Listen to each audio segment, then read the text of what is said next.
Hello friends and welcome to my YouTube channel. तो आज हम पढ़ने वाले हैं पेप्टिक अल्सर। तो पेप्टिक अल्सर क्या है, इसका इटियोलॉजी, ये किस कारण से होता है, इसका पैथोजेनेसिस, ये कैसे कैसे बॉडी में अकॉर होता है, कैसे कैसे जनरेट होता है, इसका कॉम्प्लिकेशन, इसका डायग्नोसिस, इसका ट्रीटमेंट, इसका सब चीज़ हम लोग आज पढ़ने वाले हैं पेप्टिक अल्सर का। ठीक है, तो स्टार्ट करते हैं पेप्टिक अल्सर क्या है और इसमें क्या क्या होता है। तो पढ़ते हैं। जो पेप्टिक अल्सर जो है, जिसमें पेप्टिक का मतलब हो गया आपका रिलेटिंग टू और प्रोमोटिंग डाइजेशन, डाइजेस्टिव, जिसका मतलब होता है डाइजेस्टिव। पेप्टिक का मतलब होता है क्या, डाइजेस्टिव, इसे हम लोग बोल सकते हैं। और उसकी डाइजेशन के संबंधित जो कोई चीज़ होता है उसको हम लोग पेप्टिक बोल सकते हैं। और पेप्सिन कोष्ठ में दिया है। अल्सर मतलब होता है सोर, ब्रेकडाउन, इरोजन, जो किसी भी चीज़ में ब्रेकडाउन हो जाना, किसी में चीज़ में होल जो होता है हो जाना, उसको हम लोग सोर भी बोलते हैं। इसको अल्सर्स बोलते हैं। ये इसका ओरिजिन जो है ग्रीक वर्ड पेप्टिकोस से मतलब आता है। ग्रीक वर्ड पेप्टिकोस जो कि मतलब होता है एबल टू डाइजेस्ट कर सकना। इसको ग्रीक वर्ड में पेप्टिकोस का मतलब होता है इसका।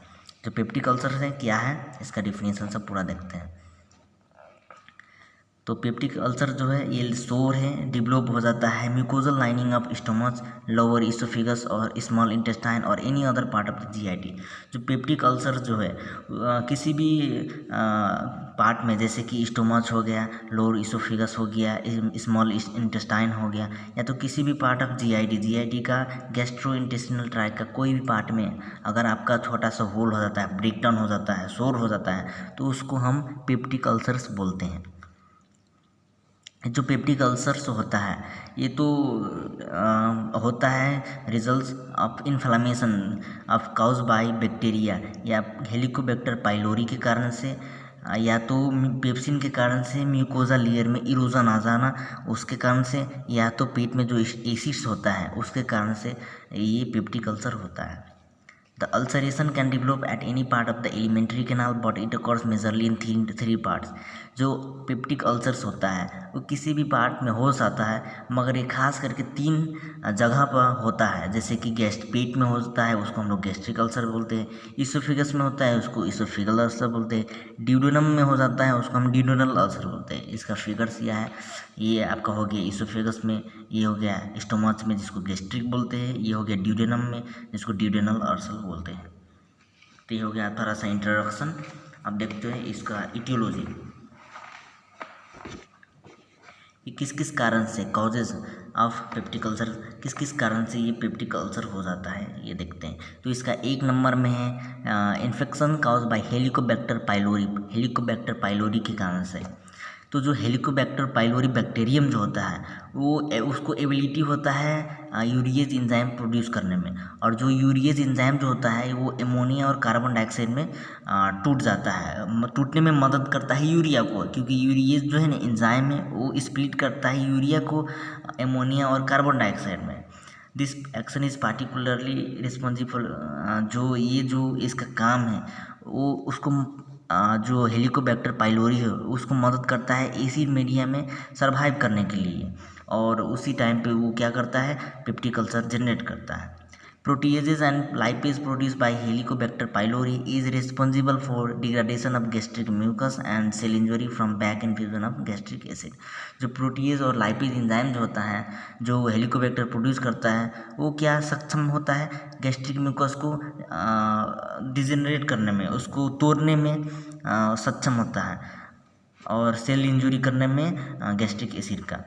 एमोनिया जो होता है प्रोड्यूस करता है यूरिएज, यहाँ पर एमोनिया और कार्बन डाइऑक्साइड प्रोड्यूस हो रहा था, वही जो होता है वो टॉक्सिक होता है, टॉक्सिक इन नेचर होता है, और गैस्ट्रिक एपिथेलियल, जो पेट का एपिथेलियल सेल्स होता है उसको टॉक्सिक बना देता है और पेप्टिक अल्सर कॉज करता है। दूसरा नंबर पे है excessive use of NSAID, non steroidal anti inflammatory drugs के कारण से भी पेप्टिक अल्सर्स हो जाता है। तो क्या है, यूज़ ऑफ NSAID बहुत ज़्यादा टाइम तक इसको यूज़ करना जो कि म्यूकोजल जो बैरियर होता है उसमें अल्टर कर जाता है और पेप्टिक अल्सर कर देता है। They block prostaglandin synthesis which is necessary for the formation of mucosal barrier. ये जो होता है प्रोस्टाग्लैंडिन जो है उसको ब्लॉक कर देता है। जो प्रोस्टाग्लैंडिन को ब्लॉक कर देता है वो प्रोस्टाग्लैंडिन काम आता है म्यूकोजल बैरियर बनाने में, और उसी को ब्लॉक कर देता है। इसी के कारण से पेप्टिक अल्सर्स हो जाता है। एग्जाम्पल में हो गया एस्पिरिन, नेप्रोक्सेन, आइबुप्रोफेन, ये सब non steroidal anti inflammatory drugs का एग्जाम्पल्स हैं जो कि पेप्टिक अल्सर करता है। 3 नंबर में है आपका excessive use secretion of gastric acid. बहुत ज़्यादा मात्रा में गैस्ट्रिक एसिड का सेक्रेशन हो जाना, जैसे कि कोई केसेस है, सर्टेन केसेस है, जोलिंजर इलिसन सिंड्रोम है, एक सिंड्रोम है जिसमें क्या होता है, जो कैरेक्टराइज गैस्ट्रिनोमा, गैस्ट्रिन प्रोड्यूसिंग ट्यूमर है, ट्यूमर हो जाता है जो कि काउज करता है बहुत ज़्यादा मात्रा में गैस्ट्रिक एसिड जो होता है उसको सेक्रेट करने लगता है ये जोलिंजर इलिसन सिंड्रोम में, और रिजल्ट उसका क्या होता है तो पेप्टिक अल्सर हो जाता है। बहुत ज़्यादा मात्रा में गैस्ट्रिक एसिड सेक्रेट कर रहा है तो रिजल्ट क्या होगा, पेप्टिक अल्सर होगा ही। तो ये हो गया आपका excess secretion of gastric acid 3 number point aetiology का। अल्कोहल कंजप्शन, अब बहुत मात्रा में आप अल्कोहल भी खा रहे हैं, पी रहे हैं, तो इस कारण से भी क्या होता है पेप्टिक अल्सर हो जाता है। जो अल्कोहल बिवरेज होता है उसका क्या होता है, लो अल्कोहलिक कंसंट्रेशन, बहुत कम कंसंट्रेशन होता है और इंक्रीज़ करता है gastric acid and gastric release. जो इसका कंसंट्रेशन जो होता है उसका बहुत कम होता है और इसी कारण से ये पेप्टिक अल्सर कॉज करता है। और अल्कोहल इंड्यूस म्यूकोजल इंजरी भी करता है, associated with decrease formation of prostaglandin and cause mucosal injury. Other factor में 5 नंबर अदर फैक्टर में आ गया आपका स्मोकिंग, ओबेसिटी, मोटापन, जेनेटिक फैक्टर, कॉफ़ी का अभी आप ज़्यादा खा रहे हैं उस कारण से भी, chronic disorder like cirrhosis, liver का disease, Zollinger Ellison syndrome ETC might precipitate peptic ulcer, ये सब पेप्टिक अल्सर कॉज कर सकता है। अब इसका पैथोजेनेसिस देखते हैं। जो पैथोजेनेसिस जो है वो normal stomach maintain a balance between the protective factor मतलब mucus, bicarbonate secretion, blood flow हो गया, और aggressive factor acid secretion, pepsin हो गया, ये सब जो है मेंटेन रहता है आपका स्टोमच में। अगर इसका अल्टरेशन होता है, इसमें कोई बदलाव होता है, तो इसी के कारण से क्या होता है पेप्टिक अल्सर हो जाता है। तो 1 नंबर में हम देखते हैं gastric acid secretion. Gastric acid secretion के कारण से पेप्टिक अल्सर कैसे होता है। जो स्टोमच होता है उसमें मेंटेन होता है pH 1 से लेकर 2 तक। जैसे कि ये pH हुआ, ये इधर का आप लोग 1 2 3 4 5 6 7 8 9 ऐसे करके होता है ना, तो इधर को हो गया आपका बेसिक, इधर का हो गया आपका एसिडिक। तो इसका pH है ना हाईली एसिडिक होता है, 1 से लेकर 2 तक होता है, और सेक्रेट करता है 2.5 लीटर्स ऑफ गैस्ट्रिक जूस। एक दिन में 2.5 लीटर गैस्ट्रिक जूस सेक्रेट करता है। जो ये गैस्ट्रिक जूस है कंपोज ऑफ ये हाइड्रोक्लोरिक एसिड, पेप्सिन, ये सब से बना रहता है। जो हाइड्रोक्लोरिक एसिड है जो पेराइटल सेल्स पेट का पेराइटल सेल करता है, और जो पेप्सिनोजन है वो पेप्टिक सेल्स और चिप सेल्स उसको सेक्रेट करता है।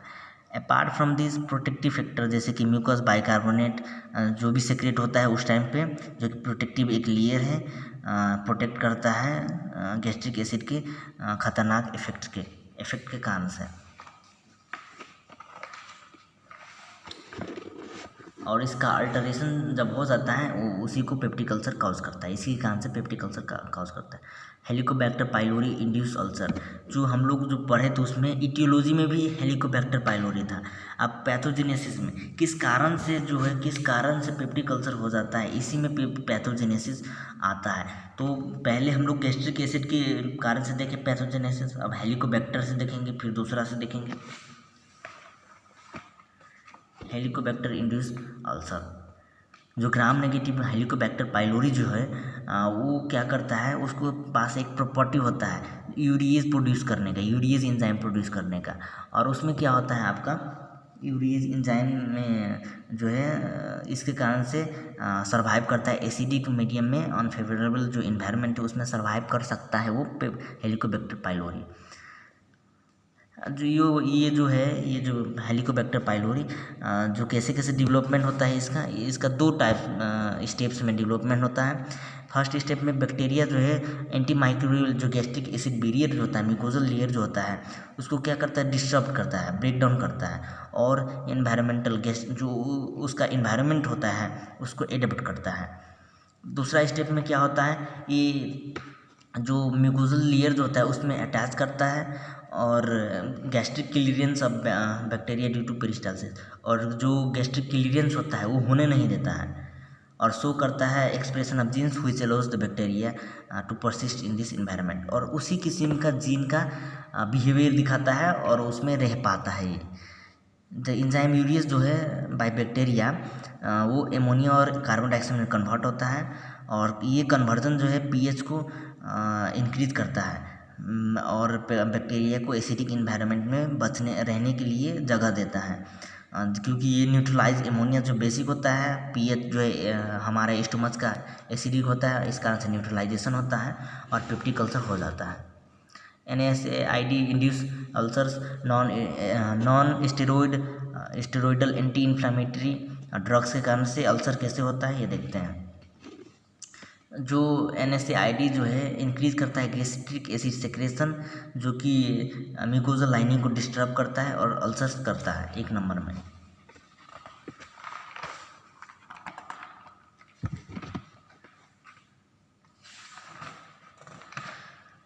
दूसरा नंबर में क्या है, NSAID जो है वो क्या करता है, इनहिबिट करता है COX-1 यानी कि साइक्लोऑक्सीजिनेज 1 एंड साइक्लोऑक्सीजिनेज 2, जो कि रिस्पॉन्सिबल होता है प्रोस्टाग्लैंडिन फॉर्मेशन करने में।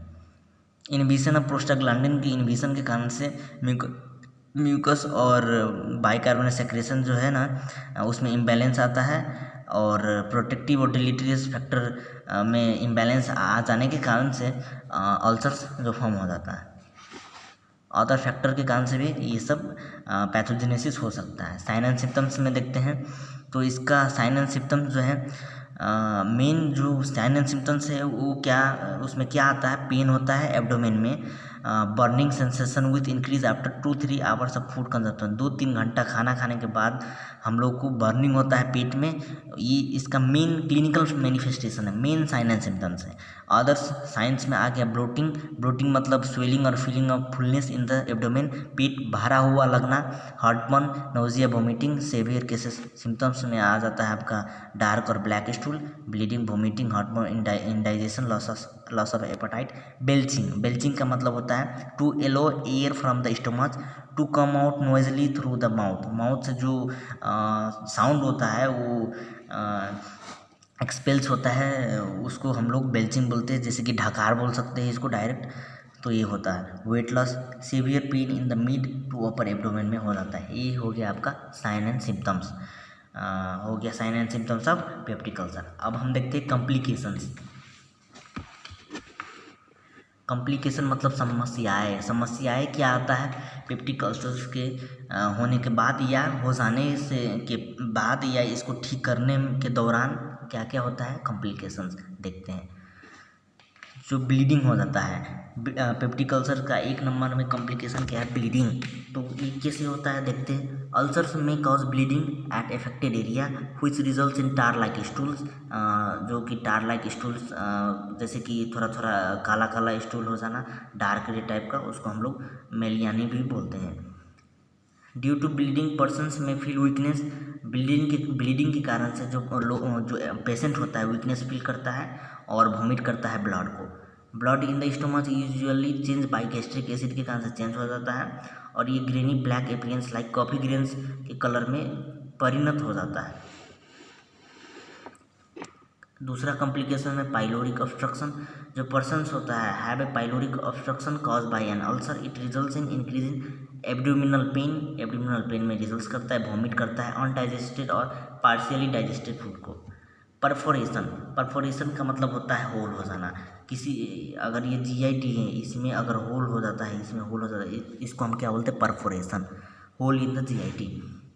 इन the case of a perforated ulcer gastric content will leak अगर होल हो गया तो उससे क्या होगा, गैस्ट्रिक कंटेंट जो पेट में के जो चीज़ सब है वो लीक हो जाता है एब्डोमिनल कैविटी में, और ये काउज करता है acute peritonitis, inflammation of abdominal cavity, ये काउज करता है। Person will have sudden and severe abdominal pain which versions with moment, जो मोमेंट्स के दौरान ये ज़्यादा सीवियर हो जाता है ये पेन। 4 नंबर में कॉम्प्लिकेशन है कैंसर, कैंसर भी हो जाता है पेप्टिक अल्सर के कारण से। कैसे होता है ये देखते हैं। Cancer is included in the differential diagnosis elucidated by biopsy. Helicobacter pylori as a etiological factor make it 3 to 6 times more likely to develop stomach cancer from the ulcer। ये हेलिकोबैक्टर जो पाइलोरी जो है वो क्या करता है, 3 से 6 times जो है more likely to develop stomach cancer को प्रोड्यूस करने में ये बहुत खतरनाक होता है। ये हो गया आपका कैंसर, देख सकते हैं। तो ये हो गया 4 नंबर का कॉम्प्लिकेशंस। अब इसका देखते हैं डायग्नोसिस, इसको कैसे हम लोग पता लगा सकते हैं। तो डायग्नोसिस में 1 नंबर में आपका एंडोस्कोपी। तो एंडोस्कोपी क्या होता है, एंडोस्कोपी में क्या होता है, एक छोटा सा ट्यूब होता है, बहुत हल्का होता है, एंडोस्कोप बोलते हैं उसको। वो आपको मुंह में डायरेक्ट थ्रोट के कारण से, थ्रोट के थ्रू आपको पेट में ले जाएगा वो, और उस उधर चेक करेगा एब्नॉर्मलिटीज़, क्या क्या खराबियाँ है पेट में, तो इसको हम लोग एंडोस्कोपी बोलते हैं।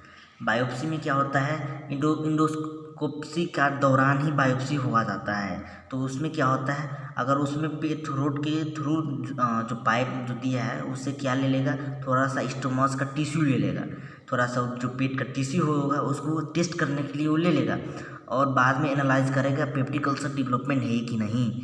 ये जो टेस्ट है वो क्या है, ओल्डर पीपल में खास करके किया जाता है, जो ओल्डर पीपल है जो कि वेट लॉस का प्रभावित है, ब्लीडिंग से प्रभावित है, इन लोगों में बायोप्सी किया जाता है। ठीक है, बायोप्सी समझ गए। पेट में क्या करता है, पेट का थोड़ा सा टिश्यू ले लेता है इंडोप्सी के दौरान और उसी से टेस्ट करता है, तो बायोप्सी हो गया। 3 नंबर में blood, urea, breath and stomach tissue test, इसको टेस्ट कर से हम कर सकते हैं। तो इसका टेस्ट में क्या आता है, this test are perform to detect the presence of Helicobacter pylori, presence है कि नहीं उसको हम लोग इसमें पता लगाते हैं।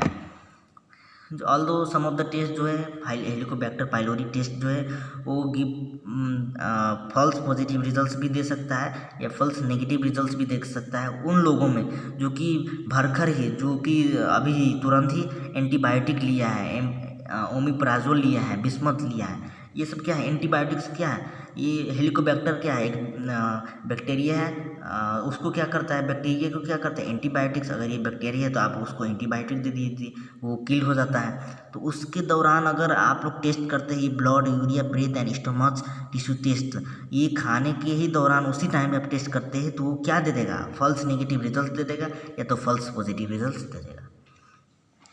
4 नंबर में है radiology upper GI series also called barium solo. इसमें क्या होता है आपका upper part of digestive system जैसे कि इसोफेगस, स्टोमच और ड्यूडेनम को हम लोग एग्जामिन करते हैं इस टेस्ट में। तो इसमें क्या होता है, एक फ्लूइड होता है बेरियम जो कि chemical chalky liquid use to coat the inside of the organ so that they will show up an X-ray. इसमें क्या होता है, बेरियम दिया जाता है पेशेंट को। वो बेरियम क्या होता है, पेट का जो होता है, ये पेट में तो एक लाइनिंग बना लेता है। अगर ये पेट है तो इसमें क्या करता है, साइड साइड से एक लाइनिंग बना लेगा, एक कोट फॉर्मेशन कर देगा, और उसी के कोट फॉर्मेशन के कारण से हम लोग एक्सरे में उसको पेट को हम लोग देख सकते हैं कैसे करके वो क्या क्या उधर चेंजेस हुआ है, वो उसके दौरान हम लोग देख सकते हैं। तो एक्सरे किया जाता है और देखा जाता है इसका tissue blockage that is preventing food from passing through digestive organs normally. किस चीज़ के कारण से डाइजेस्टिव सिस्टम में फूड का मूवमेंट नहीं हो रहा है, इसके दौरान हम लोग देख सकते हैं रेडियोलॉजी के दौरान। अब ये हो गया आपका डायग्नोसिस, कैसे इसको पता लगा सकते हैं। अब इसको पता लगा चुके हैं, अब इसको क्या करेंगे, ट्रीट करेंगे। तो चलो पढ़ते ट्रीटमेंट। ट्रीटमेंट में आपका ये आ जाता है एंटीबायोटिक। जैसे कि अगर ये जो ट्रीटमेंट है वो usually determined by what cause the peptic ulcer, आपको किस चीज़ से पेप्टिक अल्सर है, किस चीज़ ने आपको पेप्टिक अल्सर पेट में कर दिया है, या इसोफेगस या तो स्मॉल इंटेस्टाइन में ड्यूडेनम में कर दिया है पेप्टिक अल्सर। तो उसको अगर आप पता लगा चुके होंगे कि किस कारण से हम लोग को पेप्टिक अल्सर हो गया है, तो उसी के अनुसार हम लोग उसको ट्रीट भी कर सकते हैं। तो 1 नंबर में हो गया एंटीबायोटिक। अगर आपको हेलिकोबैक्टर पाइलोरी ने कर दिया है पेप्टिक अल्सर, तो आप एंटीबायोटिक खा लीजिए। Use to treat Helicobacter in digestive tract, it is likely to need to antibiotic for 2-3 weeks. 2 weeks तक आप लोग खाइए और to reduce stomach acidity. Example में आपको हो गया metronidazole, amoxicillin, tetracycline etc. Medication that block and production acid production and promote healing. अगर आपको एसिड के कारण से हो गया है तो आप ऐसे मेडिकेशन लीजिए जो कि एसिड प्रोडक्शन को ब्लॉक करता है और उसको ठीक करता है, जैसे कि प्रोटोन पंप इनहिबिटर जो कि स्टोमच एसिड जो है उसको ब्लॉक करता है। Action of parts of the cells that produce acid and ये इंक्लूड करता है ओमेप्राजोल, पेंट्रोप्राजोल etc. तीसरे नंबर में the changes in the lifestyle में चेंज करके इसको पेप्टिक अल्सर को नहीं होने दे सकते, जैसे कि स्मोकिंग ना कीजिए, एक्सेसिव कॉफ़ी नहीं खाइए, अल्कोहल नहीं पीजिए, fix schedule of timing, fix schedule बना लीजिए खाना खाने का और सोने का।